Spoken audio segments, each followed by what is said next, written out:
Haleluya, puji Tuhan. Shalom. Salam sejahtera dalam kasih Kristus. Pada kesempatan ini, saya rindu menyampaikan firman Tuhan kepada kita. Firman yang meneguhkan, menguatkan, dan menyegarkan rohani kita. Bacaan kita kali ini terambil dari Efesus pasal 5 ayat yang ke-16. Demikianlah bunyi firman Tuhan. Dan pergunakanlah waktu yang ada, karena hari-hari ini adalah jahat. Sekali lagi, dan pergunakanlah waktu yang ada, karena hari-hari ini adalah jahat. Tema kita kali ini, mari kita tebus waktu yang sudah berlalu. Sekali lagi, mari kita tebus waktu yang sudah berlalu. Bapak Ibu Saudaraku yang dikasihi oleh Tuhan, setiap kita sebagai anak Tuhan, orang-orang percaya, mesti atau harus mengevaluasi hidup yang sudah kita jalani, yang Tuhan berikan di tengah-tengah dunia ini. Seandainya ada yang salah atau keliru di masa lalu, kita bisa menebusnya kembali. Bapak Ibu Saudaraku yang dikasihi oleh Tuhan dimanapun berada, ada salah satu bagian firman Tuhan dari Mazmur 90 ayat yang ke-12, tegas berkata, ajarlah kami menghitung hari-hari kami sedemikian rupa, hingga kami beroleh hati yang bijaksana. Kalimat yang menandaskan ajarlah kami menghitung hari-hari kami, bisa juga diartikan kita diminta untuk memeriksa, mengevaluasi hari-hari yang sudah kita jalani selama ini. Apakah ada yang salah? Adakah yang mendukakan Tuhan di tengah-tengah waktu yang telah berlalu, yang Tuhan telah anugerahkan dan percayakan bagi kita? Atau mungkinkah ada orang atau di antara kita yang membuat terluka sesama kita? Barangkali orang lain melukai kita, atau kita melukai orang lain. Adakah hidup kita tidak efektif, efisien, optimal, maksimal di masa-masa yang telah berlalu? Saudaraku yang dikasihi Tuhan, barangkali di antara kita ada yang bertanya, Pak Pendeta, bagaimana mungkin atau bagaimana caranya kita menebus waktu yang sudah berlalu? Bukankah yang sudah berlalu tidak bisa diulang kembali? Itu yang barangkali menjadi pertanyaan kita. Kenapa dibuat judul renungan, mari kita tebus waktu yang sudah berlalu? Mustahil. Bagaimana mungkin? Tidak ada jalan, karena sudah lewat, sudah berlalu. Saya mau sampaikan kepada kita saat ini, waktu dalam bahasa Yunani memakai dua kata penting. Yang pertama adalah kronos, yang kedua adalah kairos. Saudaraku yang dikasihi Tuhan, memang kronos tidak bisa diulang kembali. Sebagai contoh, Kamis 12 Mei 2022 sampai kapanpun tidak pernah bisa diulang kembali. Itu terkait dengan kronos. Kronos itu menunjukkan waktu yang sedang berjalan secara mekanis. Tidak bisa diubah, tidak bisa di stop, tidak bisa dihentikan. Sebagai contoh seperti jam tangan yang terus berdetak secara mekanis. Sedangkan Kairos itu terkait atau menunjuk kepada momen, peluang, kesempatan, saat yang Tuhan berikan kepada kita. Dan saya mau sampaikan kepada kita saat ini Bapak Ibu Saudara. Kita bisa menebus waktu kita dengan cara memakai Kairos dengan baik. Tadi saya sudah sampaikan, Kairos itu artinya momen, peluang, kesempatan, saat.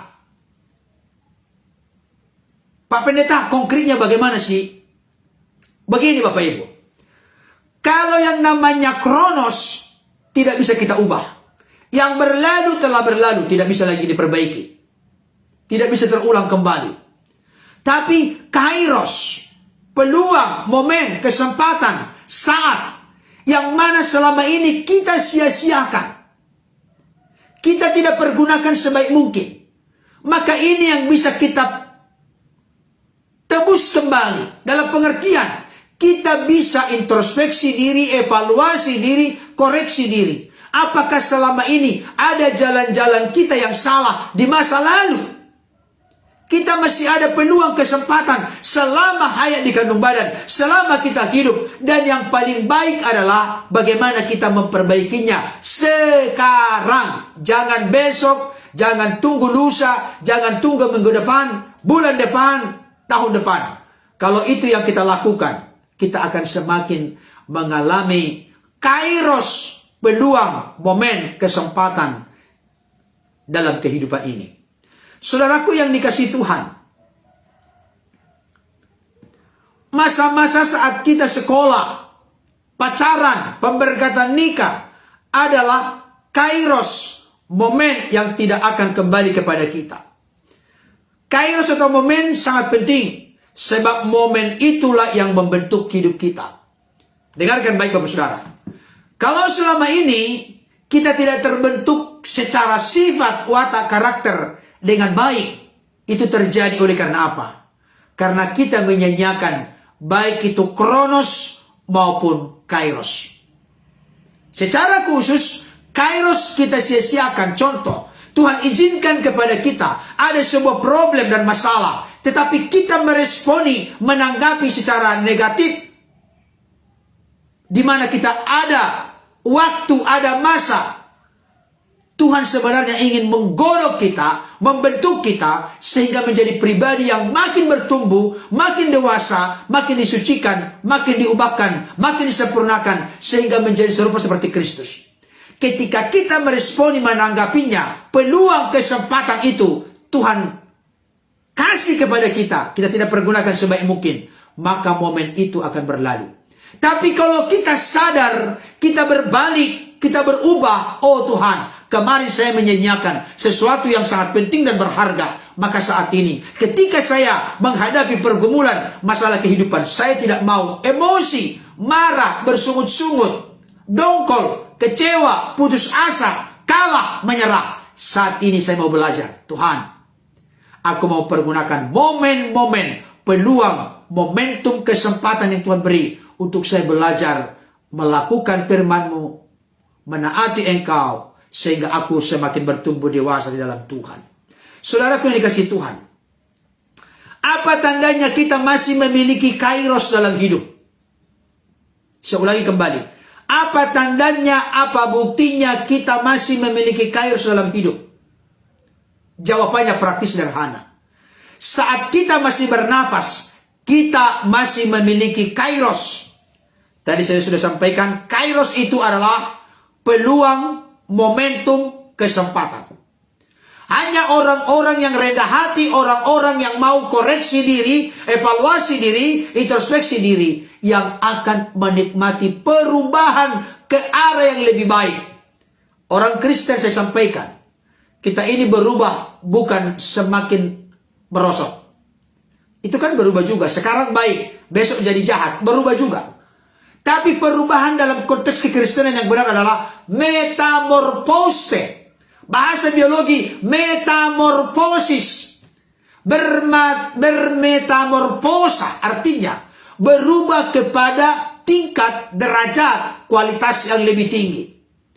Sering kita mendapatkan contoh ilustrasi terkait dengan hal ini adalah berubahnya dari ulat menjadi kepompong, kepompong menjadi kupu-kupu.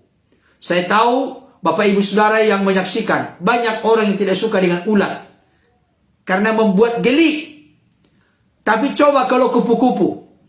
Kupu-kupu seringkali digambarkan dengan sesuatu yang indah, yang positif. Bahkan sampai di suku saya, suku Batak, ada orang tua yang berkata, kalau kupu-kupu masuk rumah, wah, kita mau kedatangan tamu. Semakin besar kupu-kupu yang masuk ke rumah, maka yang datang adalah tamu agung, tamu besar, katanya.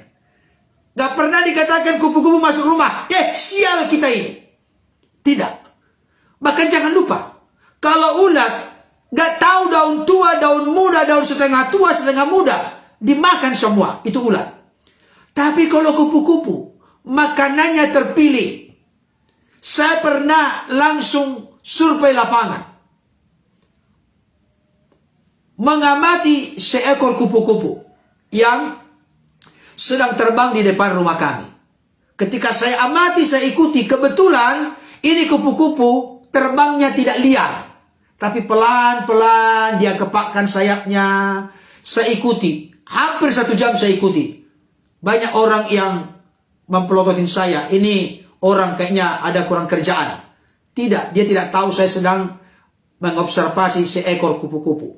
Dengarkan baik, kupu-kupu yang telah mengalami transformasi perubahan dari ulat menjadi kepompong berdiam diri, dari kepompong menjadi kupu-kupu. Kupu-kupu itu tidak mau bertengger di comberan.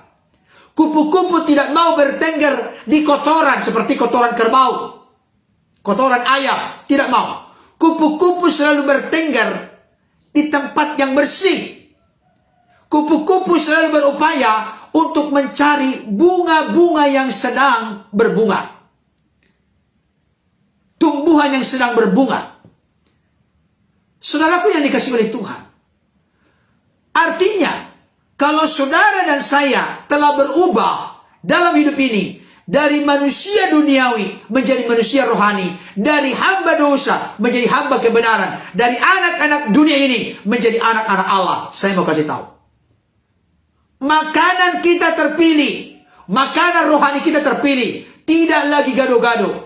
Kita hanya membutuhkan firman Tuhan. Dan ketika firman Tuhan menjadi suplai rohani yang terbesar, mendominasi, menguasai kehidupan kita, maka kita akan dituntun dan dipimpin memiliki hati yang arif bijaksana untuk mempergunakan waktu-waktu yang ada secara bijaksana. Saudara dikasihi Tuhan, kurang lebih 2000 tahun yang lalu, Rasul Paulus berkata dalam Efesus pasal 5 ayat 16, dan pergunakanlah waktu yang ada, karena hari-hari ini adalah jahat. Bayangkan 2000 tahun lalu kurang lebih Rasul Paulus telah berkata, hari-hari ini adalah jahat. Bagaimana dengan sekarang? Setelah 2000 tahun yang lalu kurang lebih, apakah hari-hari yang kita hadapi semakin baik atau semakin jahat? Sebenarnya Tuhan menciptakan hari-hari itu baik semuanya. Baik itu hari Senin, Selasa, Rabu, Kamis, Jumat, Sabtu, Minggu. Semuanya hari itu baik. Karena Tuhan tidak pernah merancang jahat, tapi merancangkan damai sejahtera, hari depan yang penuh harapan. Kenapa hari-hari kita menjadi hari-hari yang jahat disebut Rasul Paulus? Karena sifat watak karakter dari manusia mengalami erosi, mengalami kemerosotan. Dekadensi kemerosotan moral sedang terjadi saat ini. Yesus telah menubuatkan, dengan bertambahnya kedurhakaan, maka kasih kebanyakan orang akan menjadi dingin. Saya mau tanya Bapak Ibu Saudara, ketika Yesus telah menubuatkan kasih kebanyakan orang menjadi dingin, apakah saat ini kondisi keadaan kasihmu, keluargamu, suamimu, istrimu, anak-anakmu menjadi dingin? Kalau sampai kasih kita menjadi dingin, berarti kita sudah tepat dengan apa yang dinubuatkan oleh Yesus. Tapi saya mau sampaikan, kalau Yesus berkata, Kasih kebanyakan orang menjadi dingin. Jangan sampai itu termasuk kepada dirimu, diriku, keluargamu, keluargaku, suamimu, istrimu, anak-anakmu. Jangan sampai. Jangan sampai gereja kita mengalami kesuaman rohani. Kasihnya menjadi dingin, hambar, tawar. Kalau kasih sudah menjadi dingin, hambar, dan tawar, tidak punya khasiat dan kuasa lagi untuk menebar kasih kepada sesama. Sama seperti perkataan Yesus. Kamu adalah garam dunia. Jika garam menjadi tawar, dengan apakah dia diasinkan? Tidak ada lagi gunanya selain dibuang dan diinjak orang. Jangan sampai rasa garam kita menjadi tawar, sehingga kita hidup menurut kehendak kemauan kita. Banyak peluang, banyak kesempatan, banyak momentum, banyak saat-saat yang akan terlewatkan secara demikian rupa, dan kita yang rugi. Coba bayangkan Bapak Ibu Saudara, kalau sesuatu yang Tuhan beri peluang, momentum, kesempatan di masa lalu, misalnya 5 tahun lalu, kita pergunakan sedemikian rupa, sudah jadi apa kita sekarang? Dan saya sampaikan, Bapak Ibu Saudara, ini handphone. Handphone adalah alat komunikasi. Banyak kali mempermudah kita. Tapi dengarkan baik. Pergunakanlah waktu yang ada. Karena hari-hari ini adalah jahat. Dengarkan baik. Jujur saya berkata kepada Bapak Ibu Saudara, seringkali ketika saya membuka handphone saya, maka niat saya yang utama adalah bagaimana saya membaca merenungkan firman. Tapi karena kebetulan ada notifikasi pemberitahuan, maka setelah sudah saya hidupkan handphone saya, layarnya saya buka, ada notifikasi. Yang tadinya niat saya membaca merenungkan firman, langsung memencet notifikasi. Ternyata notifikasi adalah artis terkenal di Indonesia yang sedang heboh. Mulai saya baca.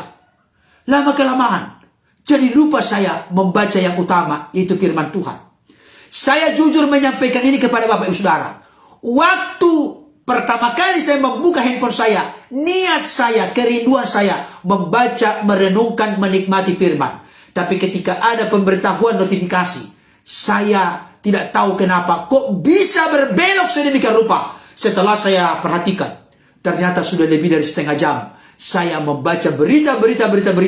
Bukan tidak boleh membaca berita, tapi niat, momentum, saat, kesempatan yang saya pertama punya kerinduan membaca firman, dibelokkan sedemikian rupa oleh karena saya melihat notifikasi. Siapa yang pernah punya pengalaman begitu? Coba jujur. Kejujuran adalah awal dari perubahan. Kejujuran, keterbukaan adalah awal dari pemulihan bagi kita. Saya tidak mau berlaku munafik di hadapan Bapak Ibu Saudara.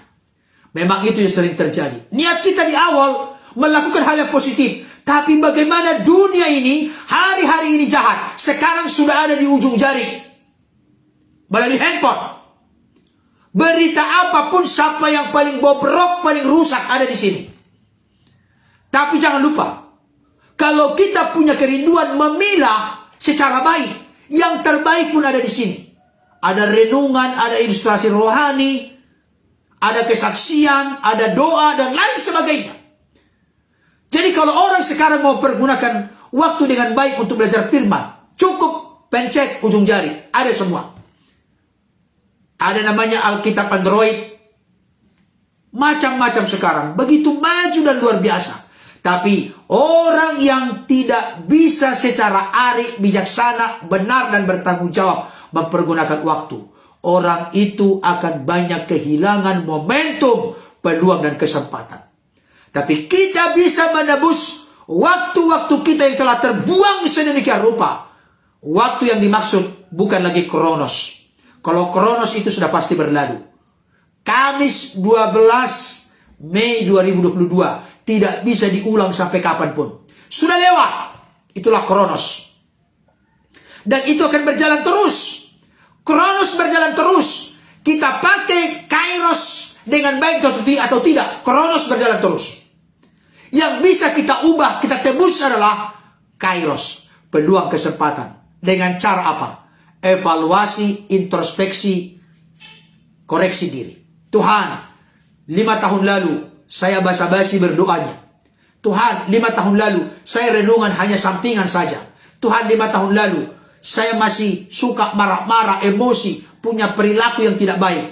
Maka saat ini, momentum saat ini saya mau berubah. Saya mau pergunakan waktu dengan baik untuk terus bertumbuh makin dewasa dalam Tuhan. Karena kunci kehidupan kita adalah, kalau kita bertumbuh secara dewasa, maka kita akan cakap menjalankan kehidupan secara arif, bijaksana, bertanggung jawab, benar, memuliakan Tuhan, dan menjadi berkat bagi sesama. Saudara yang dikasih Tuhan, ada kesempatan untuk kita menorehkan dengan tinta emas perbuatan yang memuliakan Tuhan. Tidak boleh lagi ada hari yang berlalu tanpa karya untuk memuliakan Tuhan. Waduh, kalimat ini luar biasa. Tidak boleh lagi ada hari yang berlalu tanpa karya untuk memuliakan Tuhan. Coba renungkan baik-baik Bapak Ibu Saudara. Siapa yang bergabung pada kesempatan ini? Hari-hari yang kita lalui, apakah ada yang terlewatkan dengan sesuatu yang keliru, salah, dosa, melenceng? Saya sampaikan kepada Bapak Ibu Saudara. Arti hakiki dari dosa adalah bahasa Yunani hamartia. Bahasa Yunani dari dosa itu memang ada banyak, tapi yang paling pokok, paling utama adalah hamartia. Hamartia artinya meleset dari sasaran yang seharusnya dan menuju kepada sasaran yang salah. Saya ulangi kembali. Hamartia artinya meleset dari sasaran yang sesungguhnya sebenarnya dan menyimpang kepada sasaran lain. Ada juga sasaran lain, tapi melenceng. Bapak Ibu Saudara pernah melihat orang sebagai profesi pemanah? Seorang pemanah berarti dia akan melesatkan anak panahnya kepada sasaran yang dituju. Itu kan ada bulatan kecil lagi, lebih kecil lagi, lebih kecil lagi, akhirnya pada jantung dari sasaran itu. Dosa membuat kita meleset. Barangkali ke lingkaran 2, lingkaran 3, lingkaran 4, lingkaran 5, lingkaran 6. Makin jauh meleset. Sasaran kita adalah jantung dari yang mau dipanah itu. Ketika kita lari dari situ, berarti kita lari dari apa yang Tuhan mau. Inilah betapa berbahayanya dosa. Membuat kita melenceng, meleset dari sasaran Tuhan, dan kita menuju kepada sasaran lain. Dan itu seringkali terjadi dalam hidup kita. Tapi kita bisa menebus itu ketika di tengah-tengah kronos yang terus berjalan secara mekanis, kita bisa dengan rendah hati introspeksi, evaluasi, koreksi diri. Tuhan, di hari yang lalu aku masih begini persekutuannya dengan Tuhan. Aku bersyukur, berterima kasih, aku masih bernapas. Jantung masih berdetak, mata masih bisa melihat, penciuman masih jalan, kaki masih bisa berjalan. Mari pergunakan dengan baik. Sekali lagi, tidak boleh lagi ada hari yang berlalu tanpa karya untuk memuliakan Tuhan. Sentral kita, fokus kita adalah bagaimana melalui totalitas keseluruhan hidup kita memuliakan Tuhan. Melalui pikiran kita, hati kita, perkataan kita, perbuatan kita, perilaku kita, kita belajar memuliakan Tuhan. Sehingga waktu-waktu kairos, momentum, peluang, kesempatan yang Tuhan beri, kita pergunakan sedemikian rupa bijaksana di tengah-tengah kronos yang Tuhan berikan.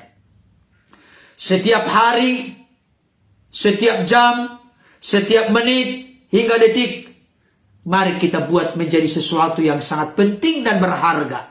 Jangan sampai nantilah, saya kasih tahu.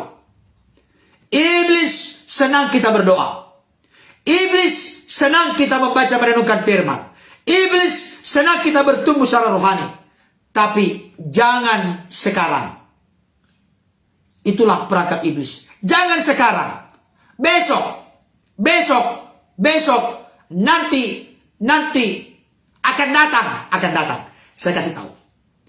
Jangan terjebak dengan prinsip seperti itu.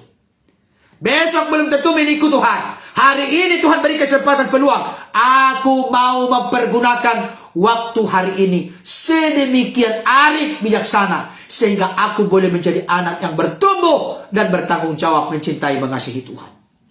Kita harus mengkonsumsi waktu kita sedemikian rupa untuk mendatangkan hormat dan kemuliaan bagi nama Tuhan. Amin Bapak Ibu Saudara.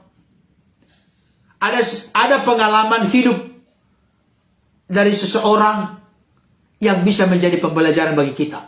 Begini kisahnya Bapak Ibu Saudara. Seseorang pernah menuliskan buku hariannya berikut. Ketika aku muda, aku ingin mengubah seluruh dunia ini. Perhatikan baik. Ini kerinduan dari seseorang yang pernah hidup dalam sejarah dunia ini. Dia menuliskan dalam diari atau buku hariannya. Pertama, ketika aku muda, aku ingin mengubah seluruh dunia ini. Lalu aku sadari bahwa aku tidak bisa mengubah dunia. Aku putuskan untuk mengubah negaraku saja. Saat aku menyadari bahwa aku tidak bisa mengubah negaraku, aku mulai berusaha mengubah kotaku. Jadi pertama tadi dunia, yang kedua negaranya, yang ketiga kotanya. Usiaku semakin tua. Aku sadari tidak mudah mengubah kotaku. Maka aku pun mulai mengubah keluargaku. Kini aku semakin renta.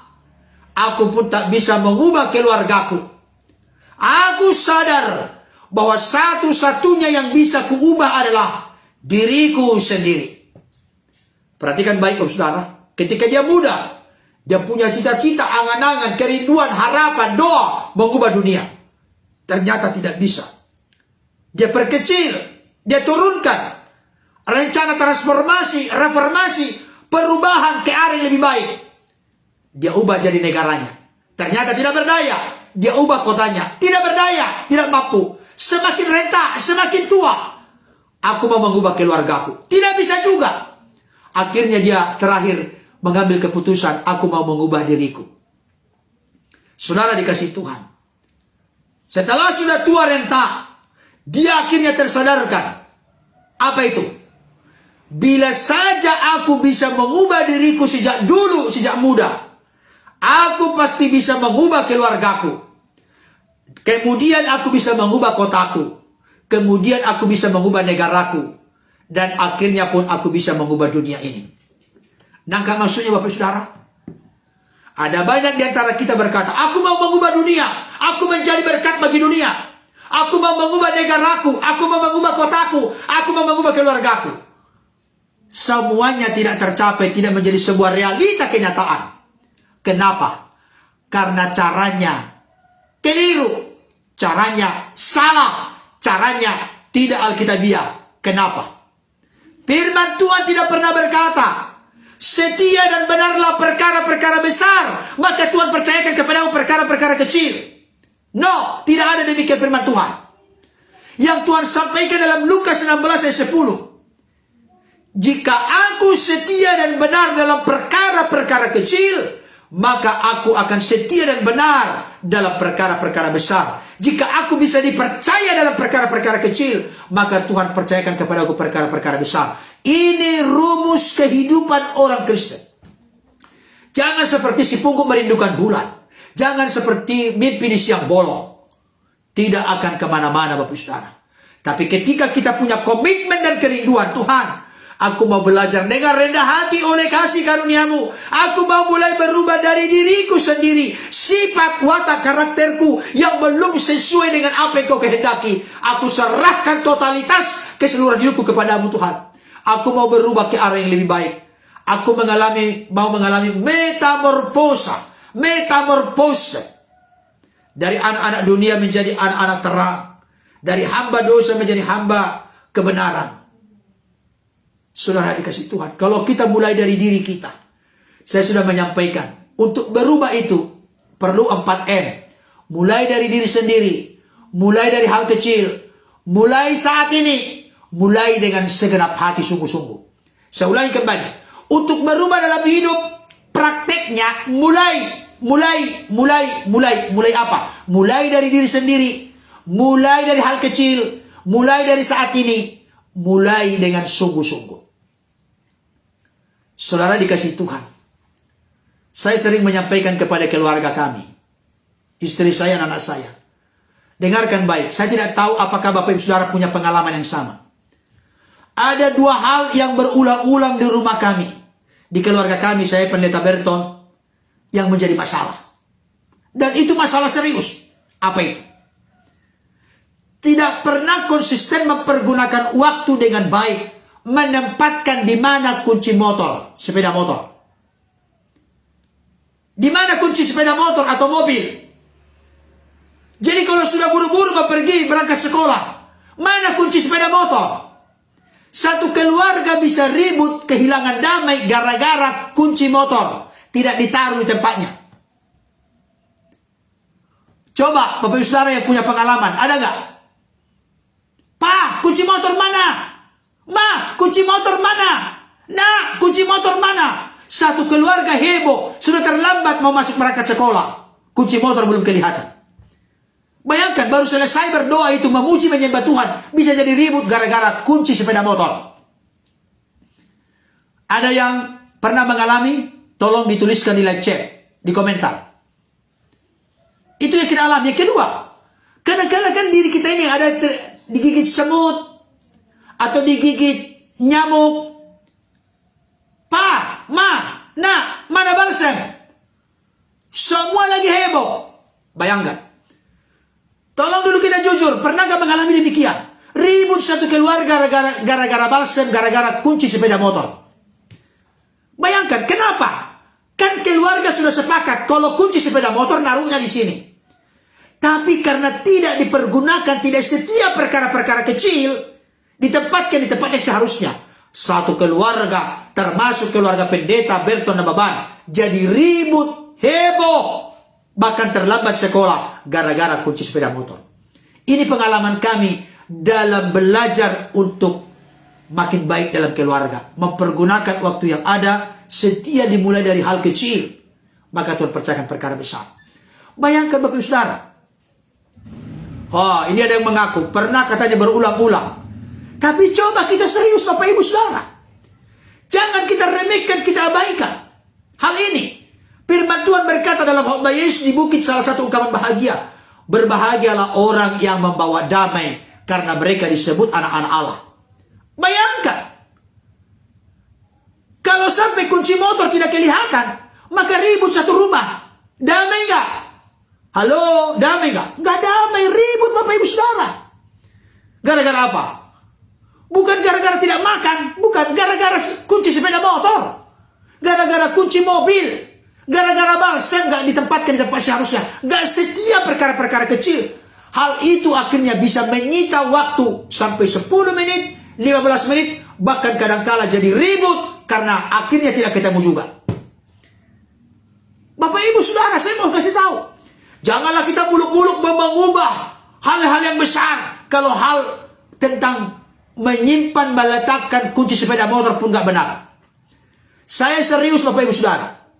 Firman Tuhan berkata, pertama-tama kita bukan mengubah dunia, bukan mengubah negara, bukan mengubah kota, bukan mengubah keluarga. Yang pertama-tama adalah mengubah dari diri kita sendiri. Pergunakanlah itu saat ini. Saya sampaikan kepada kita, jangan pernah menuntut orang lain berubah sebelum kita berubah. Tulis, jangan pernah menuntut suamimu berubah kalau engkau sebagai istri belum berubah. Sebaliknya, jangan pernah menuntut suami berubah kalau istri belum berubah. Sebaliknya, jangan menuntut istri berubah sebelum suami berubah. Jangan menuntut anak-anak berubah kalau orang tua belum memberikan contoh dan teladan kepada anak-anak. Ini realita kehidupan. Jangan kita di awang-awang Bapak Ibu Saudara. Mari kita pergunakan waktu yang ada sedemikian rupa. Mari kita camkan baik-baik. Jam kehidupan hanya sekali berputar. Ada menit yang dilalui dengan manis. Tetapi jangan lupa, ada pula menit lainnya yang harus dilewati dengan pahit. Apapun, jalanilah setiap detik dengan iman dan cinta kepada Tuhan. Tuliskan jadi statusmu. Tuliskan jadi status Bapak Ibu Saudara. Apapun, jalanilah setiap detik dengan iman dan cinta kepada Tuhan. Kalau ini menjadi komitmen kita, menjalani setiap detik kehidupan kita, setiap menit, setiap jam, setiap hari kehidupan kita dengan iman dan cinta, maka kita akan menjadi pribadi yang bijaksana. Seperti seorang anak Tuhan yang menggubah lagu, ajar kami Tuhan menghitung hari-hari agar kami beroleh hati bijaksana. Ajar kami Bapa hidup dalam jalan-Mu agar semua rencanamu digenapi melalui hidup kita.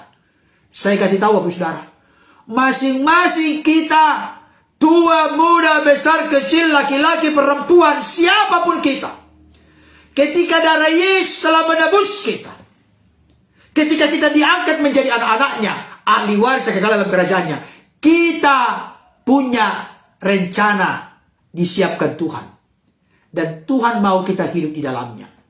Oleh karena itu, saya ulangi kembali closing statement saya. Apapun, jalanilah setiap detik kehidupan kita dengan iman dan cinta kepada Tuhan. Dan tentunya nanti itu berdampak kepada cinta kepada sesama. Tujuannya, endingnya, agar kita menjadi lebih bijaksana dalam menjalani kehidupan yang berkualitas dan berkenan di mata Tuhan. Kiranya ulasan ini boleh menggugah, menyetrum, menggetarkan, menyadarkan kita, supaya kita mengevaluasi diri. Kita bisa menebus waktu-waktu kita yang telah berlalu, yaitu dengan cara memperbaiki sikap, cara, pola hidup kita yang belum mempergunakan waktu dengan baik, peluang, momentum, kesempatan yang baik di masa lalu. Apa buktinya kita masih punya kesempatan memperbaiki? Tuhan masih memberikan napas kehidupan kepada kita. Biarlah napas kehidupan yang Tuhan beri, kita pergunakan sedemikian rupa untuk mengisinya dengan hal-hal yang baik, berkualitas, dan menyenangkan Tuhan, serta menjadi berkat bagi sesama. Tuhan Yesus memberkati. Amin. Kita berdoa. Terima kasih Bapa untuk firman-Mu yang telah hamba sampaikan saat ini. Ampuni kami dengan segala kerendahan hati datang menghadap Engkau. Sucikan, kuduskan kami. Kalau selama ini kami banyak menyia-nyiakan waktu yang Tuhan beri. Hidup ini adalah kesempatan. Hidup ini untuk mengasihi Tuhan dan sesama. Untuk melayani sesuai dengan potensi karunia talenta dan panggilan yang Tuhan berikan kepada kami. Kalau selama ini belum berfungsi secara efektif, efisien, optimal, maksimal, biarlah kebenaran firman-Mu yang telah hamba sampaikan menggugah, menyadarkan, menggetarkan, mengingatkan kami semua, supaya kami datang dengan rendah hati, sehingga waktu-waktu yang Tuhan beri, kronos yang Tuhan beri, di dalam kronos yang Tuhan beri, kami memiliki kairos, momentum, peluang, kesempatan. Oleh karena itu, kalau selama ini berlalu secara sia-sia momentum, peluang, kesempatan yang Tuhan beri, kami bisa menebusnya, memperbaikinya dengan evaluasi diri, rendah hati, datang kepada Tuhan. Ajar kami menghitung hari-hari kami sedemikian Tuhan, hingga kami beroleh hati yang bijaksana. Waktu adalah hidup, waktu adalah catatan, torehan sejarah yang kami akan tinggalkan di dunia ini. Waktu adalah kesempatan. Tolong kami untuk hidup di dalamnya secara bijaksana, secara baik. Karena kami tahu hari-hari ini adalah jahat. Sifat, watak, karakter yang mengalami kemerosotan sedemikian rupa. Tapi kami sebagai anak-anak Tuhan, orang-orang percaya, dimurnikan, diubahkan, disempurnakan. Berbeda dengan cara hidup dunia, dan menjadi serupa seperti Kristus. Kami menyerahkan perjalanan hidup kami, segala aktivitas kegiatan kami, tuntunan, pimpinan, perlindungan, pertolongan berkat pemeliharaan Tuhan menaungi kami. Terpujilah Bapa yang sungguh baik. Di dalam dan demi nama Yesus kami berdoa. Amin. Amin. Puji Tuhan, Bapak Ibu Saudara. Saya telah menyampaikan firman Tuhan dengan antusias, dengan semangat, dalam satu komitmen kerinduan. Kiranya apa yang telah saya taburkan melalui kebenaran firman Tuhan pada kesempatan ini dapat menjadi berkat yang menyentuh, bahkan menyadarkan, mengingatkan kita semua. Jangan pernah sia-siakan waktu yang Tuhan berikan. Mari dengan rendah hati, introspeksi, koreksi, evaluasi diri. Tidak ada kata terlambat kalau kita mau berubah, bertransformasi, bermetamorfosis ke tingkat yang lebih tinggi. Percayalah, engkau dan aku adalah umat yang lebih dari pemenang. Kita telah mengalami penebusan dan Roh Kudusnya ada bersama dengan kita yang menolong, meneguhkan, membela, mengokohkan, menguatkan kita untuk mampu dengan bijaksana mempergunakan waktu, kronos, dan kairos yang Tuhan beri. Sampai bertemu di kesempatan berikutnya. Salam untuk keluarga. Tuhan Yesus memberkati. Amin. Dadah.